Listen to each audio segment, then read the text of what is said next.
జై శ్రీరామ్ అందరికీ నమస్కారం వెల్కమ్ టు న్యూస్ అఖండ నేను మీ కస్తూరి శ్రీధర్ మిత్రులారా మీకందరికి కూడా సంబాల్ గురించి ఒక మంచి న్యూస్ తీసుకొచ్చిన ఒక స్వీట్ లాంటి న్యూస్ ఓకేనా సంబాల్ గురించి మీకందరికీ తెలిసిన విషయమే సంబాల్లో తరచుగా ఈ మత ఘర్షణలన్నీ కూడా జరుగుతూ ఉంటాయి ఈ సంబాల్లో 80% ప్రజలు ముస్లింలు అయితే మిగిలిన 20% ప్రజలు హిందువులు అనమాట ఈ సంబాల్లో పూర్తిగా ముస్లింలదే డామినేషన్ ఇంకా 80% ఉంటే డామినేషన్ ఉండదా ఏ మన మాదిరి వాళ్ళంతా వాళ్ళకి యూనిటీ బాగుంటుంది మన మాదిరి ఇటు పరిస్థితులు అయితే కాదు సరే ఇకపోతే ఈ సంబాల్లో ముస్లింల డామినేషన్ ఎంతగా ఉండాలి అంటే ఈ పట్టణంలోని కొన్ని ముస్లిం ప్రాంతాల్లోకి పోలీసులు కూడా అడుగు పెట్టలేరన్నమాట ఇప్పుడు మన హైదరాబాద్లో పాత బస్తీ ఉన్నది కదా అట్టనమాట ఆ విధంగా ఈ సంబాల్ పట్టణం ఉంటుంది అయితే ఈ మధ్యన ఈ సంబాల్ పట్టణంలో జరిగినటువంటి అల్లర్ల గురించి మీకు అందరికీ తెలిసే ఉంటుంది దాదాపుగా 2500 మంది జిహాదీలు మారణాయుధాలతో పోలీసులపైన దాడి చేశారు ఈ దాడుల్లో 20 మంది పోలీసులు తీవ్రంగా గాయపడినారు సరే ఇప్పుడైతే శాంతి భద్రతలు అయితే అదుపులోకి వచ్చినాయి అందుకు కారణం మన యోగి ఆదిత్యనాథ్ గారి అడ్మినిస్ట్రేషన్ ఒకటైతే మరొకరు వచ్చేసి సంబాల్ సర్కిల్ ఆఫీసర్ అయినటువంటి అనుజ్ చౌదరి అసలు ఎవరి అనిల్ చౌదరి ఈయన గురించి ఒక 2 మాటలు మీకు చెప్పే ప్రయత్నం చేస్తా ఈయన సంబాల్ పట్టణానికి సర్కిల్ ఆఫీసర్ అన్నమాట ఏది ఇప్పుడు మనకు వచ్చేసి సిఐ అంటాం చూడండి మనకు పోలీస్ స్టేషన్లో సిఐ గారు అని ఉంటారు ఆ విధంగా ఈయన సంబాల్ పట్టణానికి సర్కిల్ ఆఫీసర్ అనమాట ఈయన పెద్ద అంతర్జాతీయ స్థాయి రెజ్లర్ మన దేశానికి మెడల్స్ కూడా తీసుకొచ్చాడు అందుకే మోడీ ప్రభుత్వం ఈ అనుజ్ చౌదరిని అర్జున అవార్డుతో సత్కరించింది ఇక తరువాత ఈ అనుజ్ చౌదరి పోలీస్ డిపార్ట్మెంట్లో జాయిన్ అయినాడియా ఇక అప్పటి నుంచి మరొకసారి ఈ అనుజ్ చౌదరి తన సత్తా చూపించసాగినాడు అంటే రెజ్లింగ్లోనే కాదు పోలీస్ డిపార్ట్మెంట్లో కూడా నేనంటే ఎందుకు చూపించా అని చెప్పేసి తొడగొట్టి ముందుకు సాగినాడు అనమాట మొన్నటి సంబాల్ అల్లర్ల సమయంలో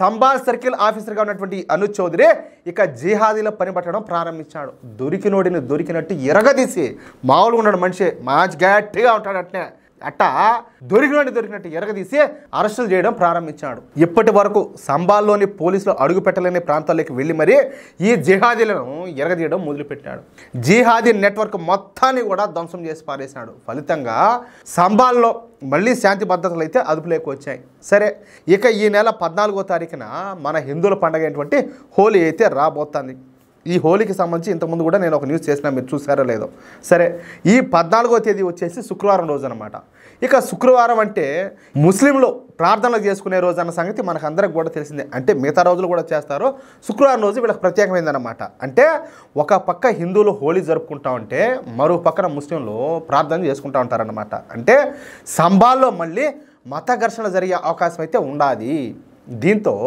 మనం చెప్పుకునేటటువంటి ఈ అనుజ్ చౌదరి రంగంలో దిగినాడు ముస్లిం మత పెద్దలందరినీ కూడా ఏది పోలీస్ స్టేషన్కి పిలిపించాడు ఇక వాళ్ళతో మాట్లాడుతా వచ్చే 14వ తేదీన హిందువుల పండుగ అయినటువంటి హోలీ రాబోతుంది ఆ రోజు శుక్రవారం అంటే ఆ రోజు మీరు కూడా ఎప్పట్లాగే ప్రార్థనలు అయితే చేసుకుంటారు కానీ హోలీ పండుగ అనేది సంవత్సరానికి ఒకసారి మాత్రమే వస్తుంది కానీ ఈ శుక్రవారం అనేది ప్రతి వారం కూడా వస్తుంది అంటే సంవత్సరానికి 52 శుక్రవారాలు వస్తాయి కాబట్టి మీరు వచ్చే ఈ 14వ తేదీన అంటే ఆ శుక్రవారం రోజున బయటికి అయితే రావద్దు ఏమే ముస్లింలందరూ కూడా ఎవరి ఇళ్లలో వాళ్ళు ప్రశాంతంగా ప్రార్థన చేసుకోండి అనవసరంగా ఎవరైనా బయటకు వచ్చి అల్లర్లు సృష్టించాలని చెప్పి చూస్తే ఒక్కొక్కరికి తాట తీస్తా నేను ఖచ్చితంగా చెప్తున్నా ఎవరైనా సరే బయటకు వచ్చి హోలీ పండుగ అడ్డుపడితే మాత్రం ఎట్టి పరిస్థితుల్లో కూడా ఉపేక్షించేదే లేదు లాఠీలు అయితే విరిగిపోతాయి ఆ మనిషిని చూడండి ఒకసారి ఎట్టుంటాడో ఆయన కన్నా కొట్టాడు అనుకో లాఠీలు కాదు రాడ్లు కూడా వంగుతాయి ఆ మారి ఉన్నాడు మనిషి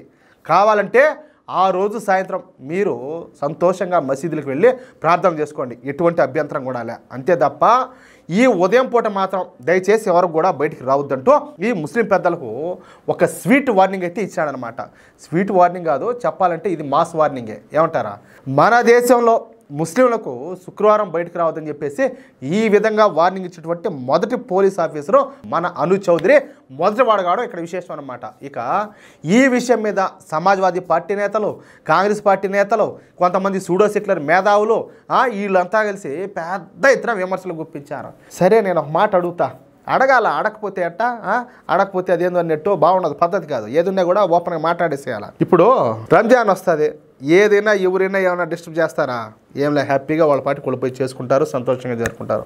బక్రీద్ వస్తుంది, సరే అది మొహరం పండగని వస్తుంది, వాళ్ళు మరి ఈ వీధుల్లోకి వచ్చి చేస్తారు, సరే వాళ్ళ మత సాంప్రదాయ ప్రకారం వాళ్ళు చేసుకుంటారు, సంతోషం.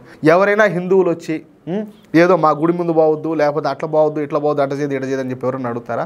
ఏంలే. చెప్పాలంటే ఈ పీర్ల పండుగని అవి వస్తాయి. ఆ పండుగల రోజు మనోళ్ళు కూడా వాళ్ళతో కలిసి ఈ పీర్ల పండుగను జరుపుకుంటారు.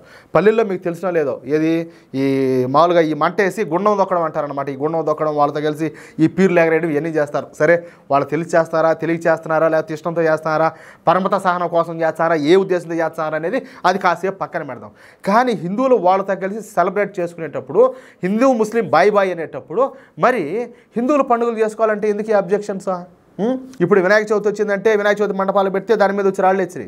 దసరా వచ్చిందంటే దసరాకు అమ్మవారి మంటపాలు పెడితే ఆడొచ్చి రాళ్ళు ఎచ్చిరి. ఎవరన్నా శోభయాత్రలు చేస్తూ ఉంటే దాన్ని అడ్డుకుంటారు, ఎవరన్నా ఊరేగింపులు చేస్తూ ఉంటే దాన్ని అడ్డుకుంటారు. మొన్న కూడా రాయచోట్లో ఊరేగింపు జరుగుతా అంటే ఇక్కడ మేము మసీదులో ప్రార్థనలు చేసుకుంటున్నాము, మీరు ఇక్కడ సౌండ్ చేయొద్దు, మీరు అట్ట తిరిగిపోండి అంటే ఎట్ట తిరిగిపోవాలా? ఇందుకేనా హిందూ ముస్లిం బాయ్ బాయ్ అనింది? అంటే అందుకు దానికి ఆ సంబడానికి హిందూ ముస్లిం బాయ్ బాయ్ అని ఎందుకు అన్నాము? అట్ట తిరిగిపోవడానికి, వేరే ఈదులో పోవడానికి, లేకపోతే ఆడ కొద్దిసేపు ఆగిపోయి సైలెంట్గా పోవడానికి హిందూ ముస్లిం బాయ్ బాయ్ అని ఎందుకు అనాలా? సరే ఇక్కడ నేను ఒక మాట చెప్పాలా, ఏదైనా వాళ్ళు బాధల్లో ఉండారో, ఏదైనా కష్టాల్లో ఉండారో, పాపం వాళ్ళు ఏడుస్తూ ఉండారో అని అంటే సరే వాళ్ళంతా బాధల్లో ఉండారా, మీరు ఈ విధంగా సంతోషంగా సెలబ్రేట్ చేసుకొని పోతా ఉంటే వాళ్ళు పాపం బాధపడతారు అని చెప్పి చెప్పడంలో ఒక పద్ధతి ఉండాలి. కానీ మీరేం బాధపడడం లేదు, సంతోషంగా పండగనే కదా జరుపుకుంటారు, పూజలే కదా, ప్రార్థనలే కదా చేసుకుంటారు, దాంట్లో బాధపడడానికి ఏమున్నది? మీరు లోపల ప్రార్థనలు చేసుకుంటారు, సంతోషంగా చేసుకోండి, వాళ్ళ పాటికి వాళ్ళు సెలబ్రేట్ చేసుకుంటూ పోతూ ఉంటారు. మీ పాటికి మీరు వీలైతే మీరు ఎంజాయ్ చేయండి వాళ్ళతో కలిసి, లేకపోతే శుభాకాంక్షలు చెప్పండి, లేకపోతే చూసి చూడనట్టు ఉండండి, ఏం పోయింది? అంతేగాని వాళ్ళని అడ్డుకోవాల్సిన అవసరమే ఉండదు. ఇదేనా పరమత సహనం అంటే? ఇదే సెక్యులరిజం అంటే? ఇదేనా అంటాలే? ఏం జరుగుతుంది అసలు? ఎవరికి పిచ్చని, ఎవరికి మేటలని, ఎవరిని ఎరి పుష్పాలు చేస్తారు? ఏది భారతదేశంలో హిందువులు మెజార్టీ ప్రజలుగా ఉంటేనే ఇప్పుడే ఈ మాట చేస్తూ ఉంటే రేపు ఎప్పుడైనా హిందువులు మైనార్టీలు అయితే పరిస్థితి ఏంది? ఏదో బంగ్లాదేశ్లో మాదిరిగా మా పరిస్థితి కూడా ఇంకా డుబ్బేనా? ఏంది నాకు అర్థం కాలేదే. ఏంది ఇదంతా అంటాలే? సరే, ఈ సూడో సెక్యులర్ సన్నాసులంతా కలిసి ఈ పోలీస్ ఆఫీసర్ అయినటువంటి అనుజ్ చౌదరిను వెంటనే సస్పెండ్ చేయాలని చెప్పేసి గొడవ చేయడం ప్రారంభించాడు. రేపు ఆడేదన్నా గొడవ అయితే ఏదన్నా ఇబ్బంది అవుతుంది, అప్పుడు ఎవడా నువ్వు పోయి కూర్చుంటా స్టేషన్లో అడిగిన నుండి వాడిని తీసుకుపోయి ముందు మక్కిలేరదని లోపల బొక్కలో కూర్చొని పెట్టాల్సింది. బాగునిండు, నువ్వు తీసుకుంటా బాధ్యత కొడక, రాపిద్దురా, ఏదైనా ఇబ్బంది అయితే నేను తీసుకుంటా బాధ్యత ఉంటానని చెప్పేసి రాపిద్దురు అని చెప్పేసి వాళ్ళని ఏడ్చుకు రావాల్సింది స్టేషన్కి. సరిపిండు, దోలు తిరిపిండి అట్ట ఒక్కొక్కడికి. సరే, ఇక ఈ విషయంలో ఉత్తరప్రదేశ్ ముఖ్యమంత్రి అయినటువంటి యోగి ఆదిత్యనాథ్ గారు రంగంలో దిగినారు. ఇక యోగి ఆదిత్యనాథ్ గారు మాట్లాడుతా సంబాల్ సర్కిల్ ఇన్స్పెక్టర్ ఈ అనుజ్ చౌదరి మాట్లాడింది 100% కరెక్టు. హోలీ పండుగ అనేది సంవత్సరానికి ఒక్కసారే వస్తుంది, కానీ శుక్రవారం అనేది ప్రతి వారం కూడా వస్తుంది. ఆ ఒక్క రోజున ముస్లింలు శాంతియుతంగా ఇంట్లో కూర్చొని హిందువులు కూడా సహకరిస్తా ఈ ప్రార్థనలు చేసుకోవచ్చు. అందులో మేమేమీ అభ్యంతరం చెప్పడం లేదు కదా, ఏది ఇంట్లో కూర్చొని ప్రార్థనలు చేసుకోవడానికి.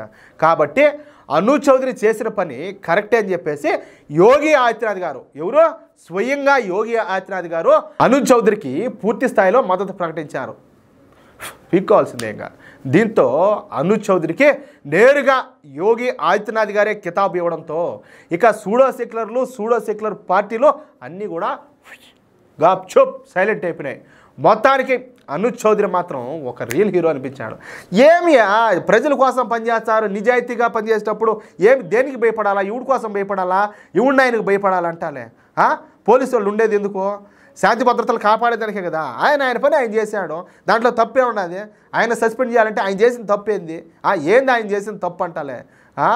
మామూలుగా ఉండకూడదు, ఎవడైనా తేడాలు చేస్తే తుక్కు రాగొట్టేయాలా, అది నా ఉద్దేశం. అయితే ఏమంటారా మిత్రులారా? ఈ న్యూస్ కనుక మీకు నచ్చినట్లయితే ఖచ్చితంగా ఈ న్యూస్ నలుగురికి షేర్ చేయండి. అదేవిధంగా ప్రతి ఒక్కరు కూడా మీ యొక్క అమూల్యమైన అభిప్రాయాలను ఖచ్చితంగా కామెంట్ చేయండి. అలాగే ఇంతవరకు మీరు కనుక మన ఛానల్ సబ్స్క్రైబ్ చేసుకున్నట్టయితే ప్రతి ఒక్కరు కూడా మన ఛానల్ ఖచ్చితంగా సబ్స్క్రైబ్ చేసుకోండి, సపోర్ట్ చేయండి ప్లీజ్. జై శ్రీరామ్.